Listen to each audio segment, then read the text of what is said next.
What's up, everyone? Welcome to the Stand Philly Sports History for October 21st, 2023. I'm your host, Jim Montgomery, and I need your help today.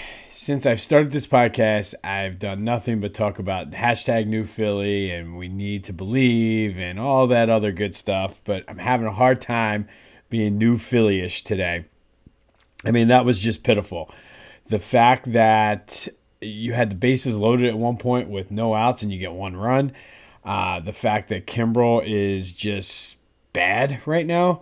I don't know. I'm torn in my head between New Philly and Old Philly. I mean, from a New Philly perspective and actually really a logical perspective and taking emotion out of it, they always say a series doesn't start until somebody loses home field advantage. At this point in this series, everybody's doing what they should be doing. They should be winning the home games. That's what's happening. It's a best-of-3 series. We have two of the next three at home with our two best pitchers going on the mound. Now, you could say the same thing about the D-backs. They have their two best pitchers going the next two games, and they're a very good team. I mean, I think, too, and maybe it's a slice of humble pie that the Phillies need it. Maybe they need to come out, and maybe they'll come out a little bit fired up. I did see the bats start working somewhat. But again, you can't have the bases loaded, no outs, and get one run. Now, Old Philly, the fact that they've looked so bad on offense, the fact that the bullpen is depleted at this point. I mean, you have Zach Wheeler needs to come out and be an ace today. A la Curt Schilling in Game 5 of the 93 World Series. Like, he needs to come out and pitch 6-7 innings because ultimately, if not, really the only guys you have available right now in the bullpen are Lorenzen and Walker, who Lorenzen can pitch both, but Walker's like a starter. So, I mean, I would have liked to have seen them, to be honest. And again, it's easy to second guess. He's made the right decisions, and it is what it is. In my head, I'm like, okay, Sanchez and Walker, it came down to those two guys for who you were going to start as your fourth starter. I would have brought Walker right in after Sanchez because especially if you're going to take him out that early, have another starter come in and maybe you get 4 innings, 3 innings from him, and then you don't have to go to the bullpen so early, and maybe it changes the outlook of that game. But I don't know. I need your help today because I'm not feeling very New Philly-ish. And I will make a comment, and again, I never will say, oh, they lost because of this, they lost because of that, because ultimately, if you make plays other places, a bad call here or there will not impact the outcome of the game. It's like the Eagles Super Bowl last year. Yeah, that's great. Like, that was a hold. Or wasn't a hold that it shouldn't have been called. But had you not put yourself in that position, it wouldn't have mattered if the ref made a bad call or not. But this umpire was bad. This is the second day in a row now. The strike zone was just very inconsistent. And, I mean, ultimately, if you look at Marsh's at-bat, he should have walked, which would have made Schwarber's home run a 2-run homer, and all of a sudden the game's different. So you also scored 1 run with the bases loaded and no outs. So that's – you see what I mean? Like, you can't put that 100% on the umpire, even though this is the second straight day that the umpire was bad. Back at it tonight. I mean, I don't know. Let me know what you think. Maybe am I going overboard? Maybe do I need to take my own advice? Is this a New Philly situation where the Phillies are still in good shape, 2 of 3 at home, 2 best pitchers going who have been lights out in the playoffs? You tell me. But I got to be honest. I'm not feeling it. I need to believe, and Philly Goat has those believe shirts. I really should probably buy like a whole case of them because I need it. But go to phillygoat.com, get your believe shirts, get any other shirts they have too for all the other sports. Sixers are tipping off, got the Flyers, the Eagles got their Kelly Green. They have a great selection of Kelly Green stuff on their site, kind of not the official licensed NFL stuff, but much cooler stuff like the Fly shirt and things like that. So go to phillygoat.com, check them out. Use the promo code Jim Montgomery for 10% off of your order. Great time to start your Christmas shopping early. Just be sure to use that promo code. All right. Quick. I mean, I can't. I'm sorry. I'm still like in that old Philly mindset with the Phillies before we move on. But it's going to be a long day just anticipating this game. The Eagles did get some positive news on the injury front. Lane Johnson is going to play. Jalen Carter is going to play. Darius Slay is going to play. They need all three of those guys in order to beat the Dolphins. So that is huge news. We'll break more of that game down tomorrow. I'm working on some things and kind of behind the scenes like the puppet master, getting my stuff together for tomorrow. But good news on the injury front. So we'll take that. Any news, especially with this is a huge game. Like, we're not going to sugarcoat it. So any positive news on that is good. But be sure to check out my boys at the Clashing Conferences podcast. New episode dropped on Thursday. I'm only about halfway through. I got busy with recording and doing some podcast stuff yesterday, so I did not get to listen to the full thing. But from the first 15, 20 minutes I've listened to, it's going to be a good one. So go check them out, the Clashing Conferences podcast, wherever you get your podcasts, as well as YouTube. Sixers close out their preseason slate yesterday, coming back to beat the Hawks 120-106. Joe was a little rusty. The offense seemed a little clunky, but I think you have that when Joe didn't play any in the preseason. They tip off Thursday against the Bucks, and now we are officially on Harden watch. Will he? Will he not? Still out with personal reasons, so we'll see. I did drop the new Back to the Future yesterday afternoon, so go check that out. Break down the Sixers season. Tackle some of the questions other than James Harden, because believe it or not, there are other players on the team besides Harden. I also look at Dr. J's legacy. It's the anniversary of when the Sixers traded for him. Also took a look at some comments that the outgoing Notre Dame AD made regarding starting a collective bargaining unit with the college players.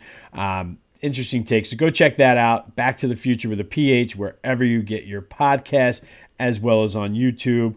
While you're there, be sure to check out our archives. I mentioned this on Back to the Future yesterday. I'll mention it here. Unlike this day in Philly sports history, where it's very timely and current, Back to the Future, we talk about the things that happened in the past, so it's very still timely. So go catch up on the archives while you're nervously waiting for this Phillies game this afternoon, or I guess this evening. It'd be this afternoon if you're in Arizona. Union up in New England tonight to close out their regular season. There's a couple clinching scenarios for them, but ultimately, if they win, they get the third seed. There are others, but then it's like this team has to tie, and if there's a tie or a loss. So ultimately, what they need to do is just win and get that third seed. But they are guaranteed to get a bye as well as a home playoff game for the second round. Flyers are in Dallas. This is going to be a really good test for this team. Dallas is a very good team. I'm anxious to see how the young guys respond. They have a very good goalie. Jake Ottinger is one of the best. So see if they're able to get some shots on him and just really how the defense and Carter Hart, I would assume Carter Hart's starting tonight. I did not check that out. But just see how they respond to a good team. Like, they've been playing some lower and mediocre teams. Dallas is a very good team, so I'm anxious to see how they do with that. I've been talking about this all week. Our new sponsor, carcan.com. This product is just amazing. I mean, it's a trash can. It's a storage thing for whatever your kids need in the back seat. Going on a long trip, pack some snacks and drinks in it. It's a cooler. Non-alcoholic drinks, obviously. But it's just an incredible product, and it's, I mean, again, you guys, if you have kids, you know exactly what I'm talking about. The way your back car, I mean, it's like the trash dump. So go check them out, carcan.com. They also have a bunch of other car organization stuff. They have things for your trunk, cup holders, phone holders, things, and I don't know what you would put up there anymore, but back in the day, we used to put CDs up in our sun visor. They have organizational things like that. Just check them out, carcan.com. Use the promo code JimMontgomery20 off for 20% off of your order. That's carcan.com. promo code Jim Montgomery 20 off. They just do a little mix and match. Get your family and friends, get them some Philly Goat shirts, get them some car can things for their car. You win because you get the discounts. We win because we're supporting one of our sponsors. And your people you're buying them for win because they get great shirts and great things to organize their car. So go to carcan.com, promo code Jim Montgomery 20 off for 20% off your order. Okay. This is going to take a different turn than what I took when I did the research for it. I was expecting it to be a lot different of a vibe going into this, but today we're going to go back to 2009, and it was Game 5 of the NLCS. All right, the Phillies and Dodgers had the night off the previous game, or the previous day, and it was after the game that Jimmy Rollins hit the 2-run walk-off that really set the tone and put the Phillies up 3-1. A little bit different of a situation today. We're going into this 2-2, but still equally as pivotal. But on this day, Cole Hamels gave up a home run in the first inning to Andre Ethier. Jason Worth answered with a 3-run bomb of his own in the bottom. Hamels continued his struggle that year just in general in 2009. If you remember, he was the MVP of the 2008 World Series, and he had that offseason where he was on the talk shows and things like that. And he struggled in 2009 and probably could be like one of the reasons we did not win the World Series. This 2019 was good. But he continued his struggles. He only went 4 1/3 innings, gave up 5 hits and 3 runs, all off of home runs. He did leave with a 6-3 lead, though, and then the bullpen came in and did his job, unlike last night when who cares? I shouldn't even say his name right. That guy with the funky stance came in and just blew it. But in 2009, the bullpen did its job. Jason Worth hit another home run in the 7th. Victorino and Pedro Feliz also homered. Phillies ended up winning 10-4 to clinch a ticket to the World Series for the second straight year. It was the 7th straight postseason win over the Dodgers, dating back to 1983. And I had this whole thing comparing the 2009 team and how great they were and how they should have won, comparing them to this team. And then this team just did not show up last night. Or I shouldn't say that. They showed up. They just blew it. So it kind of ruined my riff. I was thinking 3-1 going into Game 5. Do we see some similarities? Unfortunately, we're in a much different situation, but must win for the Phillies tonight. However, on this day back in 2009, the Phillies beat the Dodgers 10-4 in Game 5 of the NLCS to go back to the World Series for the second straight year. We all know how that worked out. They lost to the Yankees 4-2. Going back now to our Philadelphia Sports Hall of Fame focus for the month of October. And if you want more information on this year's induction class or to buy tickets to the ceremony on November 2nd, go to philadelphiasportshalloffame.org. If you want information on previous inductees, how you can help, and just information about the hall, go to phillyhall.org. Today, we're continuing with their 20 for 20. And today, my daughter was very excited about this. The 20 for 20 is their 20 best, they call it the Title IX, but ultimately it's the 20 best female athletes in the history of Philadelphia that are in the Philadelphia Sports Hall of Fame. And I mean, this list is just incredible. You got Beth Anders, who was a field hockey coach at Old Dominion, 9-time champion, 2-time coach of the year out of Norristown. Bonnie Rosen, who was a 2-time college All-American and an NCAA champion, and then spent 27 years coaching lacrosse at Temple and UConn, has 228 wins. Bala Kinwood native. Kathy Rush, 3-time NCAA basketball champion as a coach at Immaculata. She's out of Atlantic City, and you might know the movie The Mighty Max. That's about her team at Immaculata. More on that coming up. Charlene Morit, field hockey, 3-time All-American, coached at Penn State, 524 wins, 28 NCAA tournament appearances out of Darby.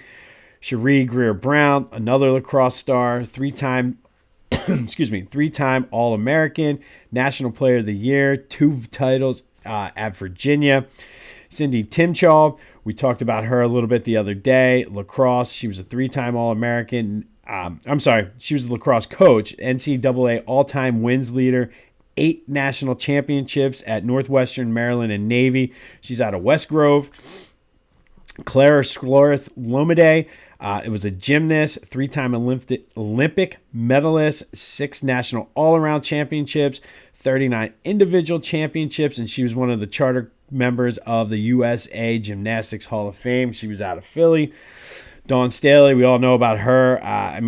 High school player of the year, 2-time NCAA player of the year, 4 Olympic gold medals, 2 NCAA championships, one hell of a coach, just one of the best to ever do it. Dr. Nikki Frank, fencing coach at Temple, 22 national championships, 807 wins, 4-time coach of the year. And she was just an incredible person too. I did have the honor of meeting her at one point when I was at Temple. Elizabeth Becker, swimming, 2 Olympic gold medals, a silver medal, 3-time national diving champion out of Philly. Ellie Daniel, another swimmer, gold medal, silver medal, 2 bronze in the Olympics, 8 world records, 7 national championships out of Philly. Frida Gibbs, we talked about her way back in March for Women's History Month, but she's MMA. She's a 3-time kickboxing world champion, 2-time karate world champion out of Chester, and probably one of the baddest women to ever come out of this area. Lisa Raymond, tennis star, we've talked about her. 11 Grand Slam titles, 5 NCAA titles, 2-time NCAA Player of the Year out of Norristown. Marilyn Stevens, Temple's all-time leading scorer in points and rebounds. I think her points total, though, just got beat last year, so they do need to update this on their sheet. But she was Kodak All-American, had to go play overseas, and it's a shame because if the WNBA would have existed, she would have been hands down one of the greatest of all time to ever play, but she was just a victim of time. Just the WNBA did not even exist yet. Muffet McGraw out of Pottsville, but then she went to Archbishop Carroll, moved into this area. She was a 2-time NCAA champion, 9 Final Fours, 4-time Coach of the Year at Notre Dame. Ora Washington, this is one of those ones I love.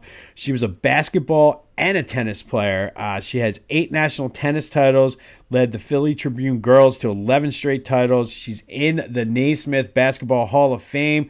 She went to Temple. She's out of the Germantown section of Philadelphia. Those are the things, like tennis and basketball, and just to excel both of them. Like, those are the things that I love about this whole thing. Susan Francia, she was a rower, 2-time Olympic gold medal, 5 world championships, 2 national championships at the University of Penn. Sylvia Wine Martin, got a little bit of bowling. I know my one buddy will appreciate this one. She was like a pioneer in women's bowling, 5-time national champion. She pitched. She threw 3 perfect games, has world records of 206 average for 3+ years, and bowled 14 700 series. But this was old school, so she was one of the pioneers that really helped get women into bowling. Then we have Teresa Grentz, who was a 3-time All-American and Player of the Year at Immaculata for Kathy Rush's Mighty Macs. She was a 1974 Player of the Year.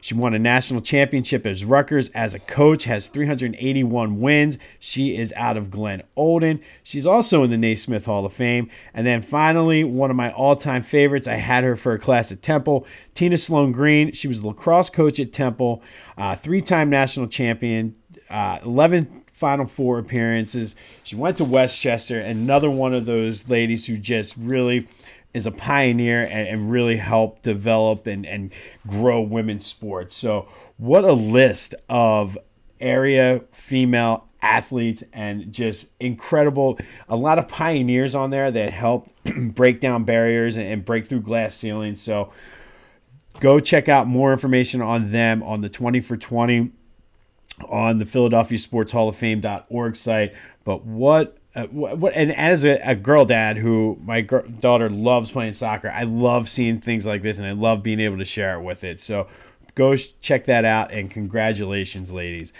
All right, on this day back in 2009, Phillies beat the Dodgers 10-4 in Game 5 of the NLCS to go to the World Series for the second straight year. Good luck to both the Flyers and the Union tonight. Eagles preview tomorrow as they get ready for that big Sunday night matchup, the Kelly Green Sunday night matchup against the Dolphins. I need your help. I mean, am I being Negadelphia old Philly, or should I take my own advice, breathe, and let this be new Philly, put it behind us? We have a brand new series. It's tied. It's best of 3 now, and we got 2 at home. Let me know, people, but I need your help today. I'm the one helping you. I need your help. Be sure to check out the latest Back to the Future Sixers preview. And we look at Dr. J's legacy as well as some NCAA stuff. I don't know. It's going to be a long day waiting for this. But looks like it's not going to be as rainy as it was supposed to be. It might actually be nice. So go out, get out, enjoy your Saturday. This has been This Day in Philly Sports History. I'm Jim Montgomery. And until next time, go Phils!